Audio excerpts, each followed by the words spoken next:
Fala galera da Carioca, de Itaboraí, terça para vocês. Esse é mais um vídeo, nós estamos gravando sobre a visão da igreja. Por que é importante que você conheça a visão da sua igreja?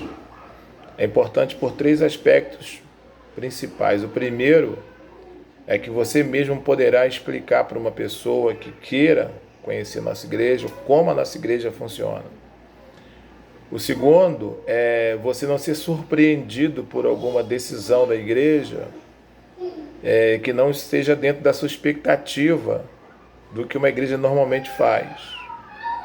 E terceiro é para você saber se é isso mesmo que você quer. Existem vários tipos de igreja, porque existem vários tipos de pessoas.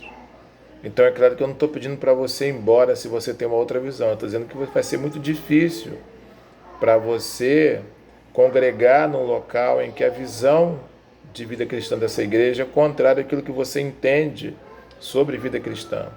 Não estou afirmando que a nossa visão é a certa, é a única, é a melhor. Estou dizendo que é a nossa visão, né?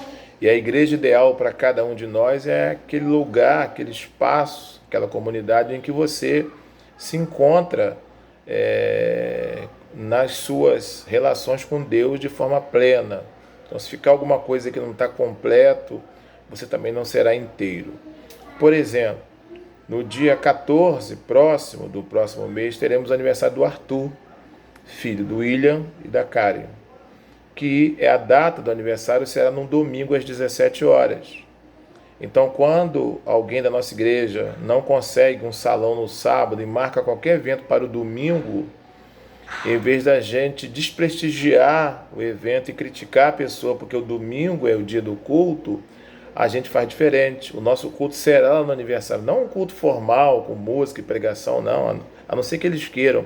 Nós estaremos lá como igreja, junto com o William, com a Karen, com o Arthur, né, comemorando essa data tão especial. Então não teremos nesse dia reunião no templo, teremos uma reunião no local que for o aniversário de uma pessoa de nossa igreja, porque entendemos que isso é uma forma da gente prestigiar os nossos irmãos e aproveitar um momento em que haverão muitas pessoas não crentes para a gente estar presente e mostrar, né, um pouquinho desse aroma maravilhoso de Cristo Jesus. O nosso vídeo de hoje fala entre a diferença entre ser membro de uma igreja e ser frequentador de uma igreja. Então você pode ser membro da Carioca e você pode ser um frequentador da Carioca. Isso não será definido porque a gente vai te receber, não. Isso é definido por uma questão muito específica. O frequentador vai aos cultos o dia que ele pode, o dia que ele quer, né, o dia que ele decide ir. O membro, ele é uma pessoa que assume um compromisso com aquele grupo de irmãos. Então a diferença entre frequentador e membros é que o membro é comprometido, ele tem um compromisso com aquela comunidade. Agora é bom sempre considerar que compromisso não significa obrigação. Um exemplo, eu cheguei domingo de viagem muito cansado e eu fui à celebração à noite não porque eu era obrigado a ir, eu poderia não ter ido, eu fui porque eu tinha um compromisso, né, com todos vocês, com Deus, comigo, e eu tinha separado aquela data para estar comprometido com aquela celebração. Então a gente faz algumas perguntas sobre compromisso. Primeiramente, o compromisso é com quem? Né? Com quem que o membro se compromete? Primeiramente é um compromisso com você mesmo, é um compromisso com Deus, é um compromisso com seus irmãos e um compromisso com a sociedade. Depois, é compromisso com o quê? Com tudo aquilo que nós assumimos enquanto comunidade, enquanto igreja. Então, eu sei que todo domingo, 19h30, eu tenho um compromisso, né, de gravar uma celebração, de ministrar uma celebração, de estar presente no local de culto para receber as pessoas. E esse compromisso é de todos nós. Domingo, 19h30, ou um outro dia que a gente marque um evento, a gente procura sempre só ter uma data para não encher a sua vida de religiosidade Então, naquele domingo, 19h30, não me procure para marcar nada, porque eu tenho um compromisso comigo, com Deus, com vocês e com as pessoas, né? Então nós assumimos, enquanto igreja, uma série de compromissos. Receber pessoas, cuidar de pessoas, fazer liturgia, cantar, pregar, visitar, pagar as coisas que têm que ser pagas. Uma série de compromissos que todos nós assumimos, né? Então, a questão é exatamente essa, é o comprometimento, o compromisso.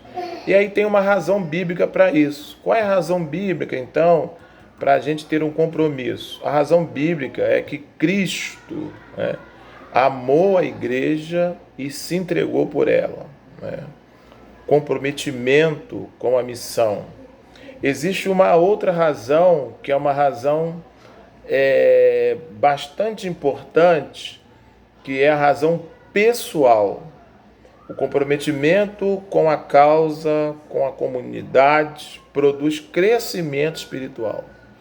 Interessante que no Novo Testamento há ênfase muito forte na necessidade do cristão ser responsável pelo crescimento dos outros irmãos. Quando Deus falou assim para Caim: Caim, onde está o seu irmão? Caim falou assim: mas eu não sou responsável. Nós somos responsáveis sim pelos nossos irmãos. E nós não podemos ser responsáveis por ninguém se a gente não estiver comprometido, né? Comprometido com essas responsabilidades que a gente assumiu. Mas acontece que nós normalmente invertemos as nossas prioridades. Por isso que a gente não cresce, por isso a gente não avança. Então a gente coloca uma série de coisas na frente da coisa principal, que é o compromisso com a causa de Deus.